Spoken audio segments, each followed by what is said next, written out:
Have you ever wondered why each church sets a different date for the birth of Christ? What the correct date is? What Santa's connection is to the birth of Christ? And what the story of the Christmas tree is? All of this we will learn in this episode. Welcome, ladies and gentlemen, to a new episode. Today we will talk about the story of Christmas from the birth of Christ to the present day, how it has evolved over time, and why churches differ in determining the date of Christ's birth. So let's begin. Indeed, the Bible does not specify the exact day of Christ's birth. Some may wonder then, how did the churches determine this date?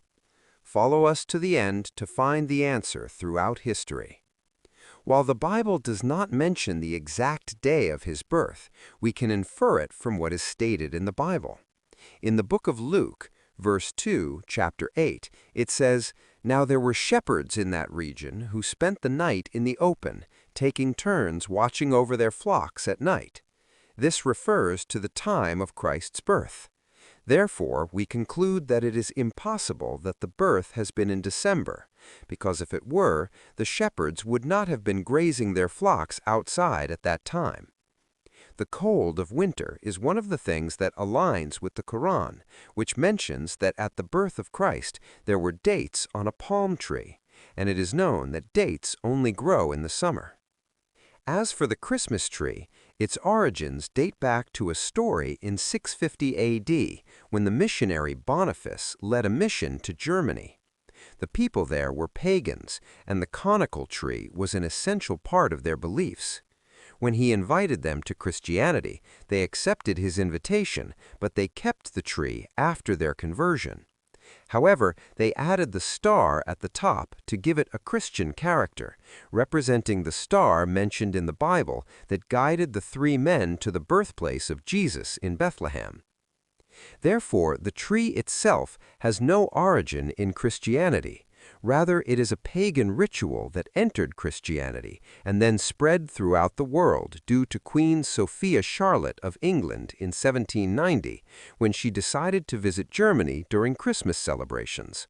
With the advent of cameras, she took a picture with the tree, and it spread like wildfire. As we know, day and night are not equal. For example, in summer the days are longer, and in winter the nights are longer. Therefore, the Romans calculated when the day began to lengthen to mark the birth of the sun that they worshipped. They called it the birthday of the unconquered sun, which coincided with December 25th. Indeed, paganism, which worshipped multiple gods, such as the sun and the thunder god, became mixed with Christianity in Rome. Thus, the Christian Church in Rome, specifically in the 4th century, in the year 354, decided to celebrate the birthday of the unconquered sun, but with the assertion that the sun was Christ, adding some Christian symbols to the pagan festivals. For a time, the Eastern churches adhered to January 6th, accusing their Western counterparts of paganism and sun worship. The theologian Origen states that the Bible mentions that only sinners celebrated their birthdays, such as Pharaoh and Herod. It is well known that when Christianity celebrates Christmas, it claims it is the birth of the Son of God. But I want to ask a few simple questions of those who say this. First, if you claim that Christ is the Son of God, then you mean that God loves to have children. If God loves to have children, then why does he only have one son? Why doesn't he have sons and daughters?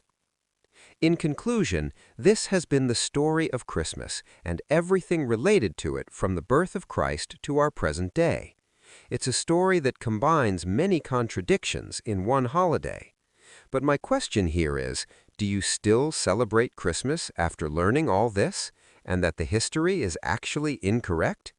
See you next Thursday. Goodbye. Oh, wait, are you still here? So, what do you think? What do you think about liking and subscribing? Please, I'm waiting for you. I'm still here. I won't end the video until you like and subscribe.